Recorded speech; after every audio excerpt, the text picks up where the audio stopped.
తాకట్లో ఉన్న బంగారాన్ని విడిపించి ఆ రోజున మార్కెట్ ధర కట్టి మిగిలిన డబ్బును మీకు అందిస్తుంది కొమ్మూరి గోల్డ్.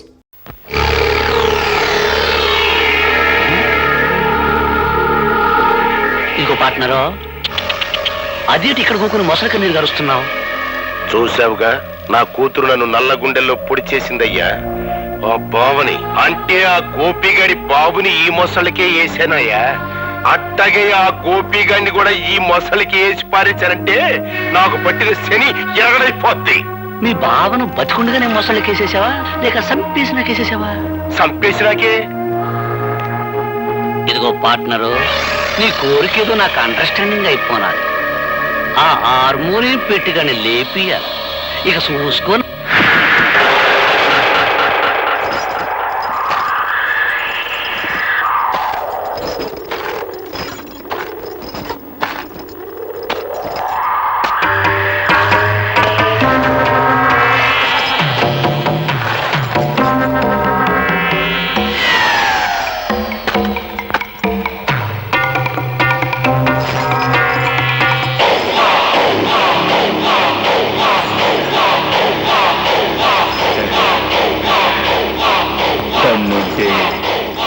ఇది దాటి రారా రా.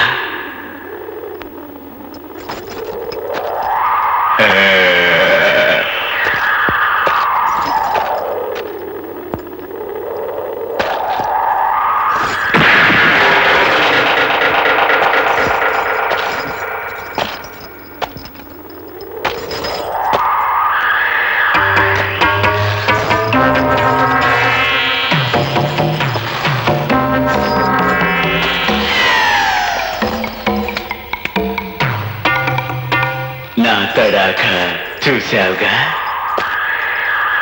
దమ్ముంటే మళ్ళీ దాటు.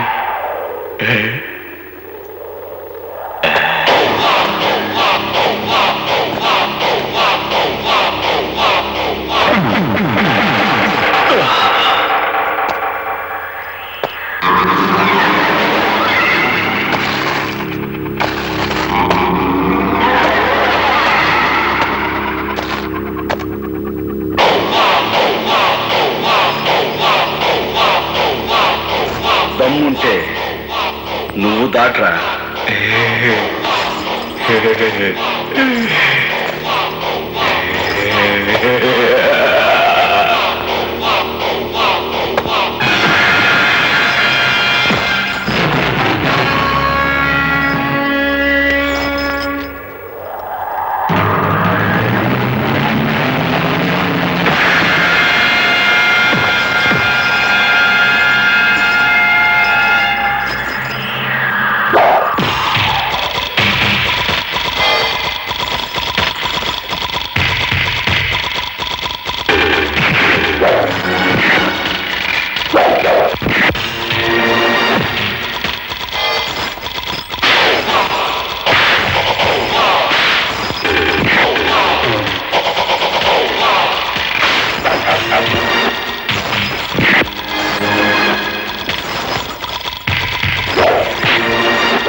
దాట్రా.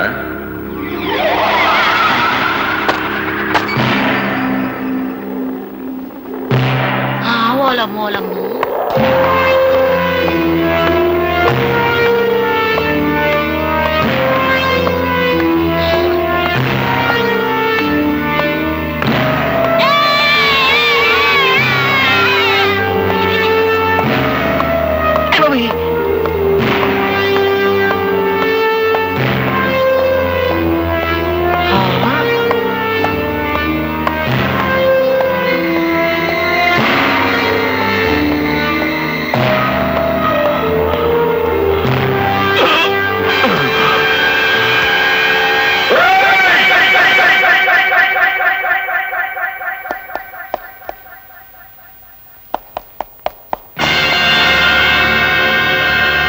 నా మీదకు ఉసిగొలిపిన ఊర కుక్క మొహం మీద నీళ్లు చల్లి బతికించుకోండి.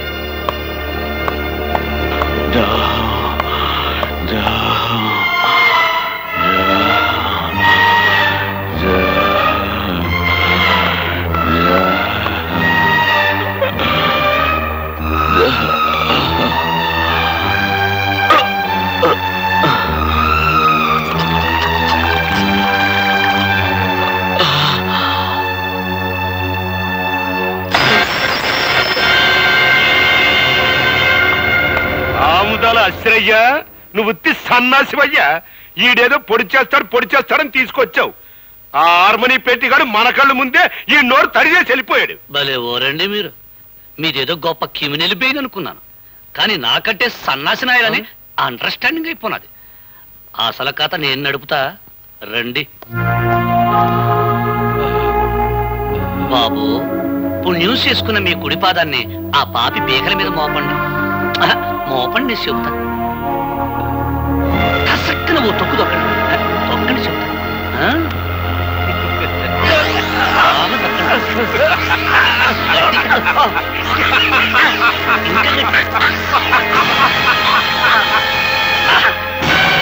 నెసట కార్యక్రమం ఏంటంటే ఈ మర్డర్ ఆ హార్మోనియం పెట్టిగడి మీద బనాయించడమే. అమ్మ శ్రీయ, నువ్వు ఇండియాలో ఉండాల్సి కాదయ్యా. నేను అత్త పోలీస్ కుట్లు వేసుకోవడానికి టైం అయిపోయినా. దన్నాలండి ఎస్ఐ గారు, నా గుర్ర బండ్లా మీ జీపు కూడా పని పాటలేదేటండి? ఇవాళ రాత్రి శుభ్వం అంటూ మా అబ్బాయికి శోభనం చేసుకుంటుంటే పిల్లి ఎదురొచ్చినట్టు తమరొచ్చారేటండి? ఫస్ట్ నైట్ చేసుకున్నా సరే, లాస్ట్ నైట్ చేసుకున్నా సరే, ఆ హార్మోనియం పెట్టిగానే ఒక లుక్ ఇస్తే లక్ అయిపోతాడు. ఇదిగో English madam, today no English talking. First time English talking ఒక అడుగు డౌన్ వెనక్కి వెళ్ళాను. ఇప్పుడు నో డౌన్, వెరీ స్ట్రాంగ్. ఇదిగో అరెస్ట్ వారెంట్. పిలువ హార్మోనియం పెట్టికండి. ఏంటమ్మా గొడవ? ఏం జరిగింది? నేను చెబుతా. దుర్మార్గుడైన మీ అబ్బాయి పాపం పుణ్యం తెలియని పులిరాజనే వ్యక్తిని చంపి ఈ ఊరంతటికి సన్మార్గుడైన సూర్యచంద్రరావు ఇంట్లో పడేశాడు కాబట్టి హంతకుడైన మీ సుపుత్రుని అరెస్ట్ చేయడానికి వారెంట్తో సహా వచ్చా. ఇన్స్పెక్టర్, నేనెవరిని హత్య చేయలేదు. అనవసరంగా నా మీదకి వచ్చిన రౌడీని చావగొట్టి వాడిని ఎవరైతే నా మీద ఉసుగొల్పారో వాళ్ళింటికే వెళ్ళి వాళ్లకు కానుకగా ఇచ్చొచ్చాను. ఆ రౌడీ చనిపోయాడు అంటే వాడిని మీరే హత్య చేస్తుండాలి. ఏంట్రా కూర్చావు? ఇవి ఉక్కు పిడుగులు. మీ కుట్రల్ని కుతంత్రాల్ని ఛేదించి మీ పాతకాలకి ఘాతకాలకి సమాధి కట్టకపోతే నేను గోపినే కాను. రా, అరెస్ట్ చెయ్.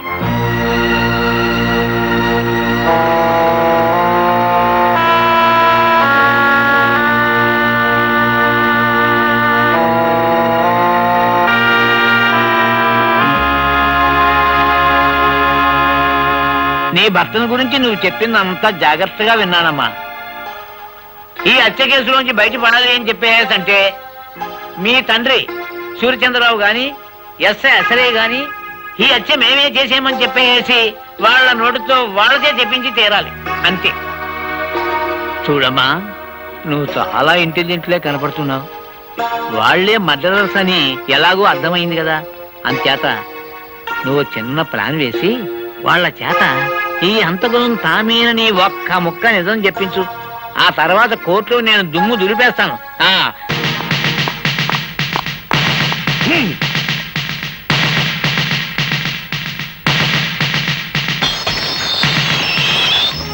ఇవాళ కోర్టుకు హాజరు కావాల్సిన రోజు. యువర్ ఆనర్, పులిరాజు హత్య కేసులో ముద్దాయిగా నిలబడ్డ గోపి అనే ఈ వ్యక్తి అసలు హత్య చేశాడా లేదా అని విచారించే ముందు ఇతని మనస్తత్వం గురించి కోర్టు వారికి తెలియబరచవలసిన అవసరం ఉందని భావిస్తున్నాను. అందుకని ఒకరిద్దరు సాక్షుల్ని విచారించేందుకు అనుమతి ఇవ్వాల్సిందిగా కోర్టు వారిని అభ్యర్థిస్తున్నాను. Permission granted. జగన్నాథం మేస్టారు, జగన్నాథం మేస్టారు. నమస్తే సార్. జగన్నాథ మాస్టారు, ఒకప్పుడు మీరు పెన్షన్ కోసం నిరాహార దీక్ష చేస్తుంటే పోలీసులు మిమ్మల్ని స్టేషన్ తీసుకెళ్లారు. అవును. ఇన్స్పెక్టర్ మీ మీద చేయి చేసుకోవడం చూసి ఆ సమయంలో కానిస్టేబుల్ ఉద్యోగంలో ఉన్న మీ శిష్యుడు ఏం చేశాడో చెప్తారా?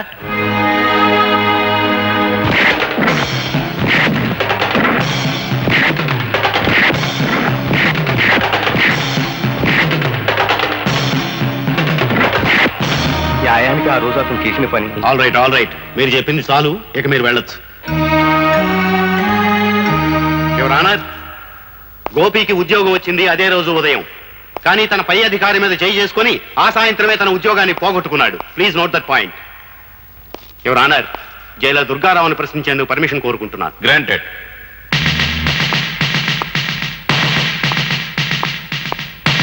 జైలర్ గారు, ముద్దాయి గోపి మిమ్మల్ని కొట్టాడు, అవునా? అందుకు సమాధానం ఆయన చెప్పనవసరం లేదు, నేనే చెప్తాను. గుడ్, చెప్పు. ఆయనే కాదు, ఆయన కానిస్టేబుల్స్ ని కూడా చిత కొట్టాను. అంతేకాదు, కొత్తగా ఛార్జ్ తీసుకున్న ఆమదాల అసరయ్య అనే ఇన్స్పెక్టర్ ని ఇటుకల ఫ్యాక్టరీలో పెట్టి ఎడాపెడా వాయించాను. ఇంకా చెప్పమంటారా? చాలు. యువర్ ఆనర్, ముద్దాయి ఎంతటి ఆవేశపరుడో ఈసరికే మీకు క్షుణ్ణంగా అర్థమై ఉంటుంది. సరిగ్గా ఇలాంటి ఆవేశంతోనే పులిరాజుని కొట్టి కొట్టి మెడ మీద కాలేసి తొక్కి చంపి ఆ హత్యా నేరాన్ని సూర్యచంద్రరావు గారి మీద మోపడానికి పులిరాజు శవాన్ని సూర్యచంద్రరావు గారి ఇంట్లో పడేశాడు. అతను శవాన్ని మోసుకురావడం ఊరంతా చూసింది యువర్ ఆనర్. ఇక ముందు ఇటువంటి దౌర్జన్యాలు సాగించకుండా భారతీయ శిక్షా స్మృతులను అనుసరించి కఠినమైన శిక్ష విధించవలసిందిగా కోర్టు వారిని కోరుకుంటున్నాను. మిస్టర్ గోపి, నీ తరఫున ఏ లాయర్ని నియమించుకోలేదు, ఎందుకని? నా తరఫున నేనే వాదించుకుందామని. అంటే భారతీయ శిక్షా స్మృతుల నెంబర్లు చెప్పే శక్తి నాకు లేకపోయినా న్యాయం అనే గొప్ప శక్తి నా పక్కన ఉంది. నిర్దోషణనే నిజం నా గుండెల్లో వెలుగుతుంది. సార్, నేను ఒకరిద్దరు సాక్షులు విచారించాలి, అందుకు మీరు అనుమతించండి. ఆల్ రైట్, ఎవరిని పిలవమంటావో చెప్పు. Thank you sir.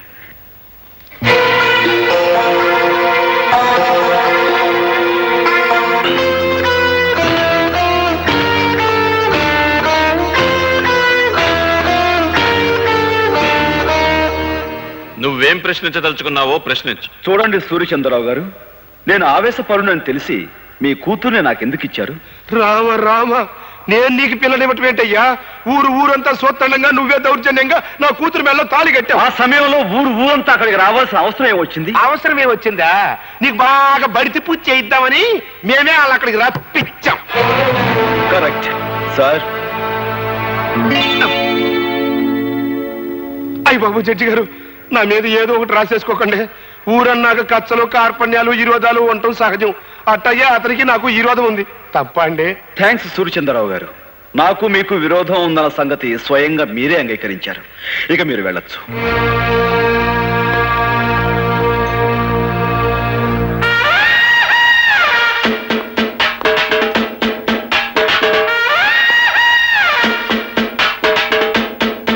మీరు పిలవకుండానే బోన్లోకి వచ్చి నిలబడ్డారు. ముద్దాయి కావాలని కోరుకునే రెండవ సాక్షి మీరేనని మీరు ఎలా అనుకున్నారు? Sorry sir. ఆగు సార్, ఆయన నేను కొన్ని ప్రశ్నలు అడుగుతాను, దయచేసి అనుమతించండి. Yes, proceed. నేను ఆ పులిరాజుని సూర్యచంద్రరావు గారి ఇంట్లో పడేసినప్పుడు మీరు అక్కడే ఉన్నారు, అవునా? అవును. ఏంటి? డ్యూటీలో ఉండి కూడా ఆ టైంలో మీరు ఆ ఇంట్లో ఎందుకున్నారు? లా అండ్ ఆర్డర్ కాపాడే పోలీసు వాళ్ళం ఏ ఎలప్పుడు ఎక్కడ ఎందుకుంటామో మాకే తెలవదు. 190 ఎవ్వరాలుంటాయి. ఆ 191 ఎవ్వారంగా నన్ను అప్పుడే ఎందుకు అరెస్ట్ చేయలేదు? అదేం ప్రశ్న? నువ్వు మాకు చిక్కుకుండా పారిపోయావు. పారిపోయేంత పిరికివాడు కాదు ఈ గోపి ఇన్స్పెక్టర్. పులిరాజు బతికే ఉన్నాడు కాబట్టి నువ్వు నన్ను అరెస్ట్ చేయలేకపోయావు.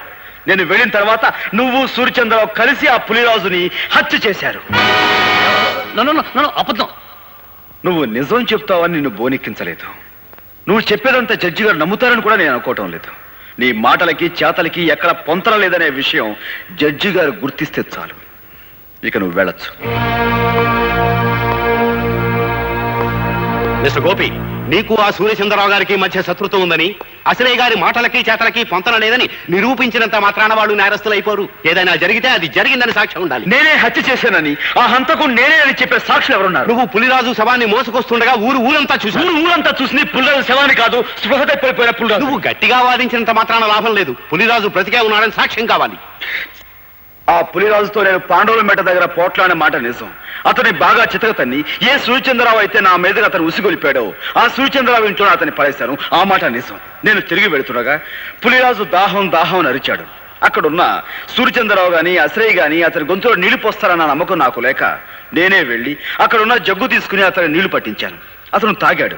నిజంగా అతని గొంతు వెంకులు తిరిగి చనిపోయి ఉండుంటే అతను నీళ్లు ఎలా తాగాడు, ఎలా గుట్టలు వేయగాడు? కనుక ఆ నేరం నా మీద మోపేందుకు సూర్యచంద్రరావు అసలు పులిరాజు గొంతు మీద కాలు వేసి తొక్కి చంపారు. ఇది పచ్చి నిజం. నువ్వు పులిరాజుకు మంచినీళ్లు పట్టినట్టు అతను తాగినట్టు ఏమిటి సాక్ష్యం?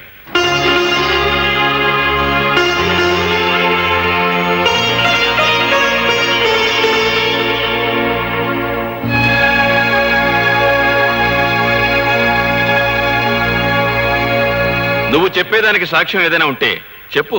ఆ ప్రత్యక్ష సాక్షి ప్రస్తుతం ఇక్కడ లేరు. దయచేసి మీరు నాకు 2 రోజులు గడువు ఇవ్వండి. ఈ 2 రోజుల్లో నేను సాక్షిని ప్రవేశపెట్టలేకపోతే ఆ పులిరాజును నేను చంపినట్లుగానే భావించి మీరు ఏ శిక్ష విధించినా సరే మీ ఇష్టం.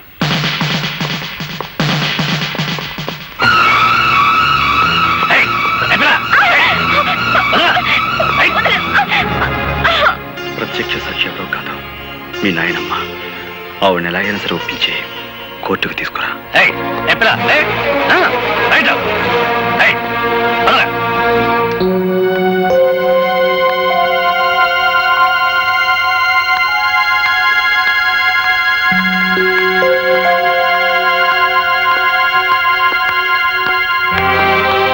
ఎవరమ్మాయి నువ్వు?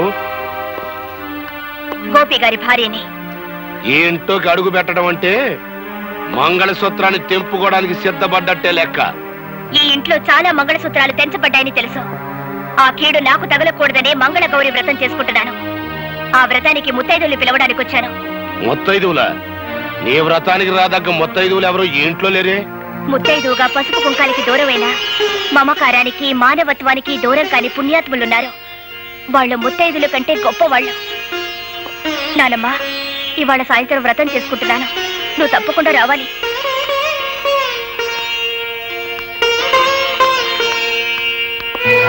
అమ్మా, నువ్వు ఈ వ్రతానికి వెళ్తలేదు. వెళ్ళావు, కూతురుతో పాటు నా కన్న తల్లి కూడా చచ్చిపోయిందనుకోవాల్సి వస్తుంది.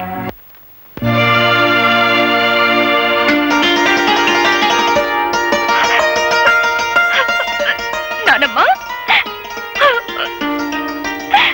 వ్రతానికి ఊళ్ళో ఎవరిని పిలవలేదా అమ్మా? నువ్వొక్కదానివి దీవిస్తే ముక్కోటి దేవతలు దీవించినట్టు అవుతుందని నిన్ను తప్ప మరెవరిని పిలవలేదు నానమ్మా. కంటికి కనపడిన గౌరీదేవి రాధమ్మను అనుగ్రహించకపోయినా మీ గుండెల్లో పెట్టుకు పెంచిన మీ మనవరాల్ని మీరు దీవిస్తే చాలమ్మా. మా అమ్మగారు ఆశీర్వాదం తీసుకోమ్మా. నన్ను దీర్ఘ సుమంగళిగా ఆశీర్వదించు నానమ్మా. ఏమ్మా దీవించాలని సందేహిస్తున్నారు? మీ మనవరాలు పసుపు కుంకాలతో పచ్చగా ఉండటం మీకు ఇష్టం లేదమ్మా? నా మనసుకైతే ఆ కోరిక ఉంది, కానీ నా దీవెనకి ఆ శక్తి లేదు బాబు. నానమ్మా, ఎందుకు లేదమ్మా, మా గోపి ఆవేశంతో కట్టిన తాళిని రాధమ్మ అజ్ఞానంతో తీసివేయబోయినప్పుడు మీరు అడ్డుకుని ఆపారు. తెగిపోయిన అనుబంధాన్ని తిరిగి గుర్తు చేస్తూ విడిపోయిన కుటుంబాలని మళ్లీ కలపాలనే ఉద్దేశంతో మీ మనవరాల్ని మీ ఇంటి నుంచి మా ఇంటికి పంపారు. ఇంతటి మహత్కార్యం చేయగలిగిన మీకు మీరు నిలబెట్టిన తాళిని కాపాడే శక్తే మీకు లేదంటారా? తల్లి తండ్రి లేని గోపి అబ్బాయిని మీరు దిక్కు మొక్కు లేకుండా వదిలేయటం వల్ల ఆ కర్ణుడు అనుభవించినంత దౌర్భాగ్యాన్ని మా గోపి అబ్బాయి కూడా అనుభవిస్తున్నాడమ్మా. అవునమ్మా, మీ కొడుకు మీ అల్లుణ్ణి నిర్దాక్షిణ్యంగా చంపాడని మీకు తెలుసు. గోపికి రావాల్సిన ఆస్తిని కాజేశాడని మీకు తెలుసు. అయినా ఈ నిజాన్ని మీరు ప్రపంచానికి చెప్పలేకపోయారు. గోపి ప్రాణభయంతో పరిగెత్తుకుంటూ వచ్చి నా పంచన చేరాడు. వాడు నా దగ్గర ఉంటే వాడి జీవితానికి న్యాయం జరిపిస్తాడనే ఆశతో కావాలని వాడి లాకెట్టు మీ దగ్గర తాకట్టు పెట్టాను. అయినా ఏనాడు వాడి యోగక్షేమాల గురించి మీరు విచారించలేదు, వాడిని చేరతీయలేదు. వాడు మాకు దేవుడిచ్చిన బిడ్డగానే భావించాం. వాడి ఆలనా పాలనా చూడడంలో మా ముగ్గురికి ఒక ఆనందం కనిపించింది.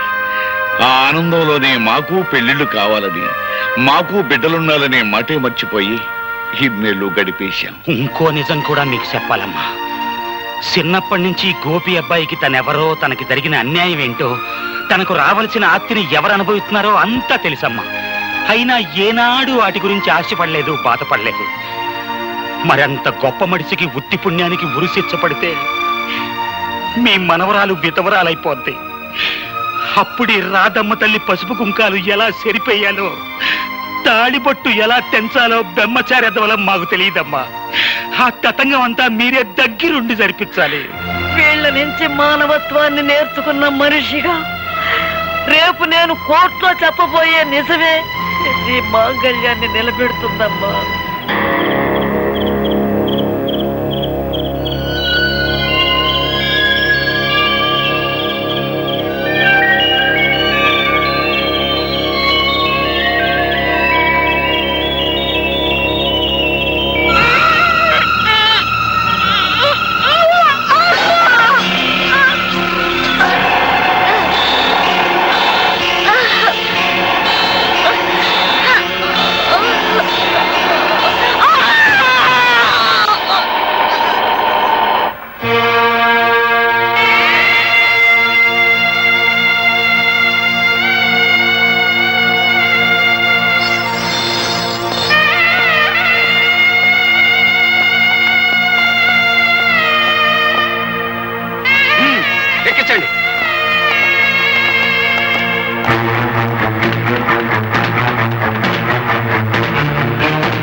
రావటం లేదా? ముందుకు వెళ్ళిపోయావు, సరిగ్గా కూర్చో.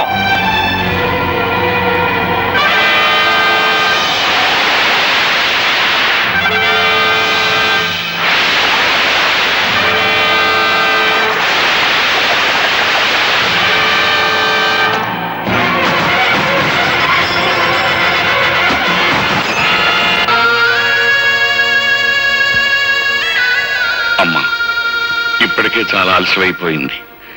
మీ నాయనమ్మ గారిని నిజంగా నిండు మనసుతో ప్రేమించిన మనిషి నువ్వు.